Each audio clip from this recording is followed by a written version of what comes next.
दोस्तों, एक महिला ने कोर्ट में जज साहब से कहती है कि मैं अपने पति से तलाक लेने से पहले एक रात पति के साथ बिताना चाहती हूँ।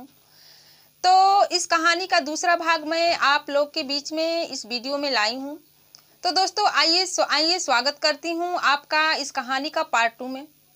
तो इस कहानी की पूरी जानकारी के लिए वीडियो में लास्ट तक बने रहिएगा।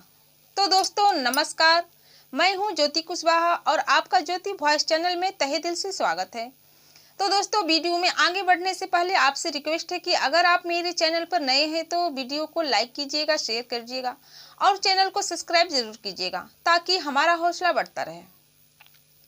तो दोस्तों, जो रागनी नाम की लेडीज रहती है वो जज साहब से अपने पति के तलाक लेने से मना करती है और अपने पति के साथ रहना चाहती है और जज साहब उसको परमिशन दे देते हैं, आदेश दे देते हैं कि ठीक है। और उसका पति भी उससे तलाक नहीं लेता है और पत्नी भी तलाक नहीं लेती है। दोनों एक साथ रहने के लिए जज साहब से परमिशन मांगते हैं और जब जज साहब ये परमिशन दे देते हैं तो जो रागनी रहते हैं उसके परिवार वाले उससे बहुत ही नाराज हो जाते हैं और उसको उससे कहते हैं कि तुम पागल हो गई हो, तुमको पता है कि ये जो तुम्हारा पति है ये कैंसर का मरीज है और इसके साथ तुम पूरी जिंदगी कैसे बिताओगी, इसके साथ कैसे रह पाओगी।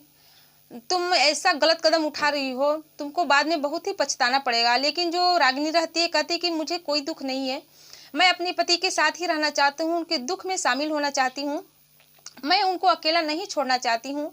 इस पर उसके परिवार वाले कहते हैं कि अगर तुम्हारी यही मर्जी है तो हम लोगों से तुमको नाता तोड़ना पड़ेगा, समझ जाओ कि तुम्हारे माँ बाप नहीं है। तो लड़की कहती है कि ठीक है, अगर आप लोग का यही मन है, अगर आप लोग यही चाहते हैं तो मुझे कोई दुख नहीं है, लेकिन मैं आपकी बेटी हूँ। अगर आप लोग के दिल में थोड़ा सा भी जगह होगा और कभी मुझसे मिलने का मन होगा तो मेरे पास आ जाइएगा, मैं आप लोग से मिलने के लिए तैयार हूँ, मुझे कोई दुख आपत्ति नहीं है। इसके बाद जब वो अपने पति के साथ अपने ससुराल चली जाती है और जब वहाँ ससुराल जाती है तो उसके जो सास ससुर रहते हैं जो कि पहले उस लड़की को ताना देते थे, रागनी को, और कहते थे कि मेरी बेटी की ज़िंदगी बर्बाद कर दी है, मेरे बेटी से शादी करके उसकी ज़िंदगी बर्बाद कर दी। वहीं उसके सास ससुर आज उसकी सराहना करते हैं, उसकी बड़ाई करते हैं कि कैसी एक लड़की कितनी हिम्मत वाली है कि वो जानती है कि उसका पति उसके साथ नहीं रहने वाला है, कुछ दिन में वो इस दुनिया से चला जाएगा, फिर भी उसका साथ नहीं छोड़ती है, उससे तलाक नहीं लेती है। उसकी बहुत ही प्रशंसा करने लगते हैं और उसे बहुत ही प्यार करने लगते हैं। तो दोस्तों, वो अपनी पति की पूरी लगन से सेवा करने लगती है और अपने पति से कहती है कि आप हिम्मत मत हारिएगा, पहले आपके साथ कोई नहीं था, लेकिन अब मैं आपके साथ हूँ और आपकी सेवा करना चाहती हूँ, आप अकेले नहीं हैं, आपके दुख में हर कदम पर मैं साथ दूंगी। फिर उसके बाद वो उसके जो सास ससुर रहते हैं वो कहते हैं कि मैं अपनी बेटी को हॉस्पिटल ले जाना चाहता हूँ। तो रागिनी जो रहती है कहती है कि नहीं, मैं भी साथ जाना चाहती हूँ, मैं उनको अपने साथ ले जाऊंगी, मुझे यहाँ अकेले अच्छा नहीं लगेगा। फिर वो अपने पति को लेकर अस्पताल जाती है। वहाँ पर अपने पति एक अस्पताल में जाती है तो वहाँ पर उसको संतुष्टि नहीं मिलती है। ऐसे ही करते करते वो कई अस्पताल के चक्कर काटती है और जब चक्कर काटती है तो एक अस्पताल में को स्पष्ट रूप से बताया जाता है कि तुम्हारा पति जो है वो कैंसर का लास्ट स्टेज पर है, 3rd स्टेज पर है और उसका बचना मुश्किल है, वो अब कुछ ही दिनों का मेहमान है, कुछ सालों का मेहमान है। इस पर लड़की को बहुत दुखी हो जाती है और डॉक्टर से प्रार्थना करने लगती है कि गिड़गिड़ाने लगती है और कहती है कि प्लीज़ डॉक्टर साहब मेरे पति को बचा लीजिए, मैं उसके बिना नहीं रह सकती, वही मेरे जीवन का सहारा है। इस पर डॉक्टर जो रहता है वो कहते हैं कि तुम्हारा पति का कुछ नहीं हो सकता, उनका जो कैंसर है वो 3rd पोजीशन पे है। इसके बाद रागिनी जो रहती है अकेले जाकर बहुत ही फुट फुट कर रोने लगती है और कहती है कि यही मेरे जीवन का एकमात्र सहारा है, अगर इनको कुछ हो गया तो मैं कैसे रह पाऊंगी। फिर वो आंसू पोंछकर अपने पति के पास आती है और सोचती है कि मैं उनके सामने रोऊंगी तो उन्हें अच्छा नहीं लगेगा, उन्हें हिम्मत तो देना ही पड़ेगा, साहस तो देना ही पड़ेगा। फिर अपने पति के पास आती है, कहती है, थोड़ी मुस्कुरा कहती है, उसके दिल में बहुत ही दुख रहता है, फिर भी चेहरे पर मुस्कान ला के कहती है कि मैं कहती थी ना कि आप ठीक हो जाएंगे, डॉक्टर कह रहे हैं कि आपके अभी कैंसर जो रोग है उसकी शुरुआत है, 1st पोजीशन पे है और डॉक्टर बता रहे हैं कि आप जल्द ही ठीक हो जाएंगे, ऐसी कोई घबराने वाली बात नहीं है। और अंदर जो उसके सीने में दर्द रहता है वो छुपा लेती है। और उसका जो पति रहता है वो भी उसकी अपनी पत्नी को देखता है रवि, और कहता है कि सोचता है अपने मन में कि मेरी पत्नी कितनी भोली है, वो सब जानती है फिर भी चेहरे पर मुस्कान लाकर हमें सतावना दे रही है कि आप परेशान मत होइए, क्योंकि उसका पति को भी पता था कि उसका जो कैंसर है वो लास्ट स्टेज पर है और वो कुछ ही सालों का मेहमान है, कुछ दिनों का मेहमान है। फिर वो अपने पत्नी को दुखी नहीं करना चाहता है, कहता है कि ठीक है। इसके बाद वो अपने पति की सेवा करने लगती है, कहती है कि आप घबराइए मत, मैं आपके साथ हूँ, और इलाज कराने लगती है। फिर ऐसे ही दोस्तों कुछ दिन बीत जाता है। फिर जब बीत जाता है तो अपने पति से कहती है कि मैं आपसे एक बात करना चाहती हूँ, एक बात कहना चाहती हूँ, कृपा करके आप मुझे मना मत कीजिएगा। फिर उसका जो पति रहता है रवि कहता है कि इसमें भी कोई पूछने वाली बात है, तुम मेरी पत्नी हो, मैं तुम्हें कैसे मना कर सकती हूँ, मुझसे जो बनेगा मैं वो सब तुम्हारे लिए करूँगा।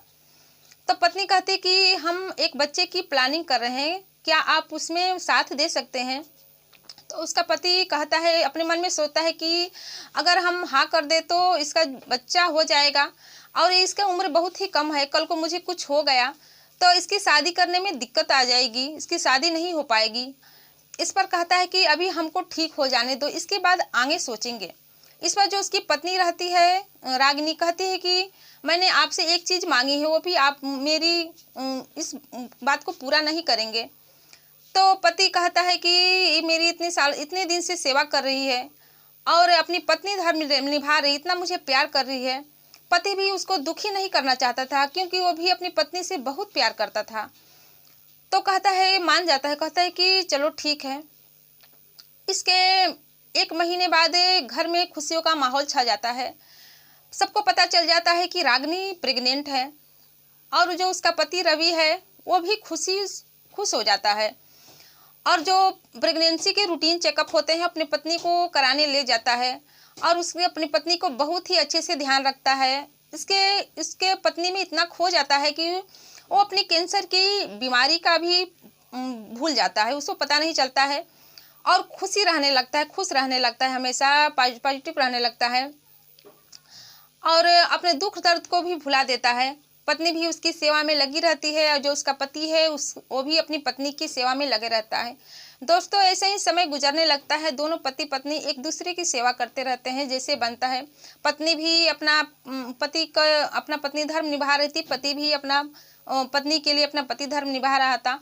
ऐसे करते करते 9 महीने बीत जाते हैं और जब 9 महीने बीत जाते हैं तो उसकी पत्नी को एक बच्ची जन्म देती है और जब बच्ची जन्म देती है तो जो रवि रहता है बहुत ही खुश हो जाता है और दोनों का जीवन खुशियों से भर जाता है। दोनों अपनी बच्ची से बहुत ही प्यार करते हैं और खुशी मनाते हैं दोनों पति पत्नी। लेकिन पत्नी जो रहती है उसके दिल में हमेशा दुख रहता है कि एक दिन मेरा पति मुझे छोड़कर चला जाएगा।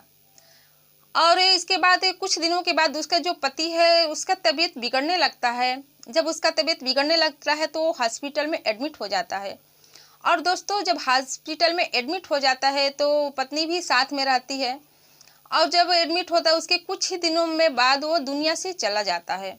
और जब दुनिया से चला जाता है तो उसकी पत्नी बहुत ही रोने लगती है, चिल्लाने लगती है और उसके ऊपर जो दुख होता है वो वही समझ सकती है और कोई नहीं समझ सकता दोस्तों। इसके बाद सब कुछ बीत जाता है, फिर अपनी बेटी को देखती है और कहती है कि उसी को अपना ज़िंदगी मान लेती है और उसी को अपने धीरे धीरे अपनी पति के बेटी को भी ज़िंदगी मान लेती है और धीरे धीरे अपनी बेटी से प्यार करने लगती है। इसे धीरे धीरे समय गुजरता जाता है दोस्तों, उसकी बेटी बड़ी हो जाती है और जो रवि की यादें हैं अपनी बेटी में भुला देती है और समय बीतता जाता है। आज जो आसपास के लोग रहते हैं उसको जो रागिनी को बहुत ही प्रशंसा करने लगते हैं, जो कि पहले बहुत ही उसका अपमान करते थे, उसको बुरा भला कहते थे कि कैसे अपने पति को छोड़कर आ गई, ऐसे वैसे बहुत सी बातें बनाते थे। वहीं जो समाज के लोग थे, उसके घर परिवार के लोग थे, वो उसको बहुत ही प्रशंसा करने लगते हैं। और जब उसका पति का देहांत हुआ था रवि का, तो उसके घर वाले भी उस समय आए थे और वो भी कह रहे थे कि रागिनी मुझे बहुत दुख है, हम लोग बहुत ही दुखी हूँ अपने इस व्यवहार से, कि तुम बहुत ही एक अच्छी बीवी बनकर दिखाई, जो कि बहुत सी कम बीवी ऐसे करेगी। तुम सब कुछ जानते हुए भी अपने पति का साथ नहीं छोड़ी, आखिरी दम तक अपने पति के साथ निभाई हो और उस सेवा की हो।